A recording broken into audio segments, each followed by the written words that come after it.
Assalamualaikum warahmatullahi wabarakatuh. Perkenalkan, nama saya Bondan Septi Gutawa, mahasiswa Politeknik Negeri Subang.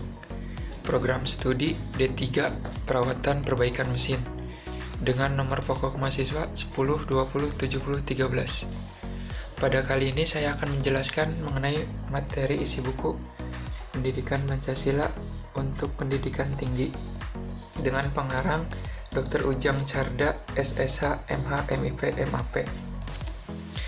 Adapun resume buku tersebut dengan penjelasan sebagai berikut.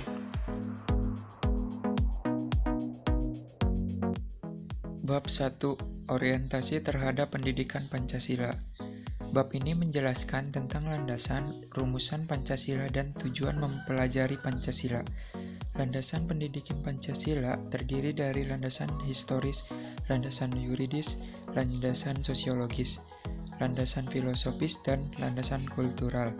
Dan terdapat pula rumusan Pancasila, yaitu rumusan Pancasila secara etimologis, rumusan Pancasila secara terminologis, rumusan Pancasila secara historis, rumusan Pancasila secara sosiofilosofis. Bab 2. Memahami sejarah Pancasila sebagai lambang negara Indonesia. Pada bab ini menjelaskan tentang Pancasila dalam sejarah bangsa Indonesia, Pancasila sebagai lambang negara Indonesia, dan memahami Pancasila sebagai lambang negara Indonesia dari putusan Mahkamah Konstitusi nomor 4/PUU /X/2012. Pancasila dalam sejarah bangsa Indonesia terdiri dari Pancasila Prakemerdekaan, Pancasila Era Kemerdekaan, Pancasila Era Orde Lama, Pancasila Era Orde Baru, Pancasila Era Reformasi. Pancasila sebagai lambang negara Indonesia terdiri dari sejarah lambang negara, pengertian lambang negara, bentuk lambang negara, penggunaan lambang negara, larangan penggunaan lambang negara. Bab 3. Memahami Pancasila sebagai sistem filsafat. Pada bab ini menjelaskan tentang pengertian filsafat, pengertian Pancasila sebagai sistem filsafat, konsep dasar filsafat Pancasila, dan landasan filsafat Pancasila. Pengertian Pancasila sebagai sistem filsafat yaitu Pancasila sebagai jati diri bangsa Indonesia, susunan kesatuan sila-sila Pancasila yang bersifat organis, susunan Pancasila yang bersifat hierarkis dan berbentuk piramida. Bab 4. Memahami Pancasila sebagai sistem nilai etika dan norma. Pada bab ini menjelaskan tentang pengertian nilai yang mencakup nilai-nilai kenikmatan, nilai-nilai kehidupan, nilai-nilai kejiwaan, dan nilai-nilai kerohanian. Pada bab ini juga menjelaskan tentang pengertian etika, pengertian norma, hubungan nilai, norma, dan moral, hubungan nilai, norma, dan sanksi, dan Pancasila sebagai nilai dasar fundamental bagi bangsa dan negara. Bab 5. Memahami muatan sila-sila dalam Pancasila. Pada bab ini menjelaskan tentang hakikat nilai yang terkandung dalam Pancasila, isi arti materi muatan sila-sila dalam Pancasila, dan refleksi nilai-nilai keislaman dalam Pancasila.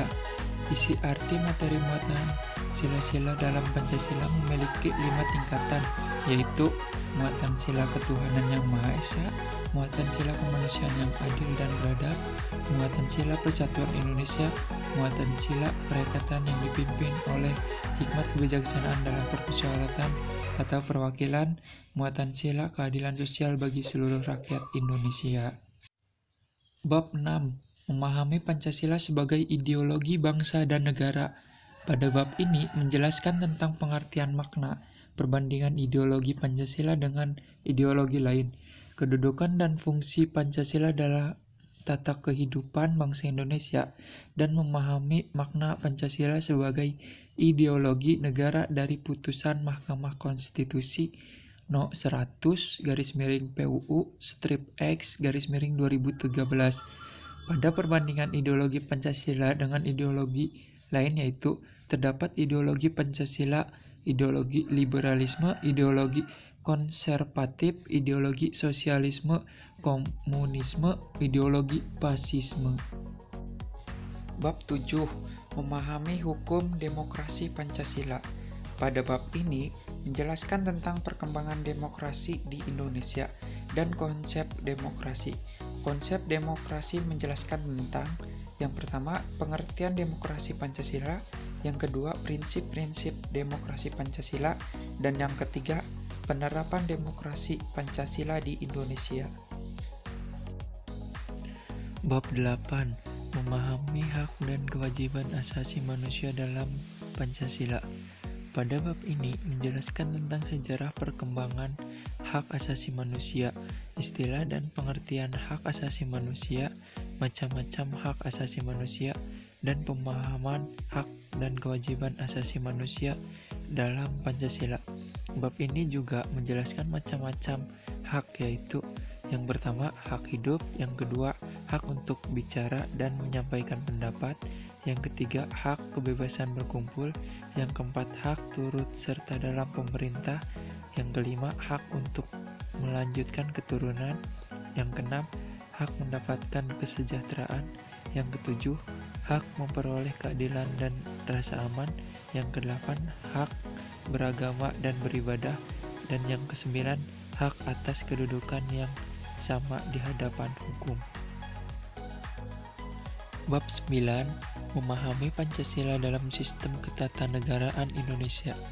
Pada bab ini menjelaskan tentang isi arti Pancasila dalam pembukaan Undang-Undang Dasar 1945, isi arti Pancasila dalam pasal-pasal Undang-Undang Dasar 1945, kedudukan pembukaan Undang-Undang Dasar 1945, hubungan antara pembukaan dengan pasal-pasal dalam Undang-Undang Dasar 1945, hubungan antara pembukaan Undang-Undang Dasar 1945 dengan Proklamasi 17 Agustus 1945, perubahan Undang-Undang Dasar 1945, struktur ketatanegaraan Indonesia setelah perubahan Undang-Undang Dasar 1945.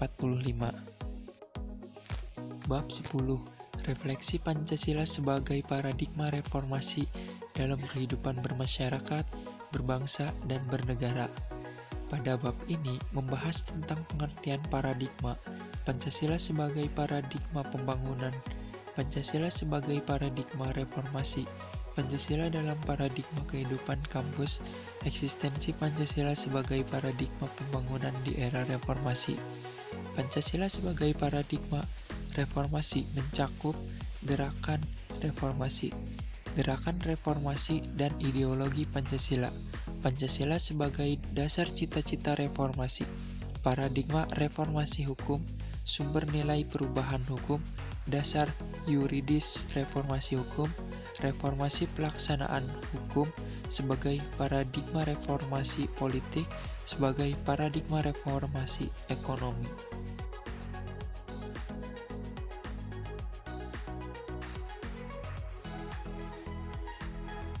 Mungkin kurang lebihnya mohon maaf. Billahi taufiq wal hidayah. Wassalamualaikum warahmatullahi wabarakatuh.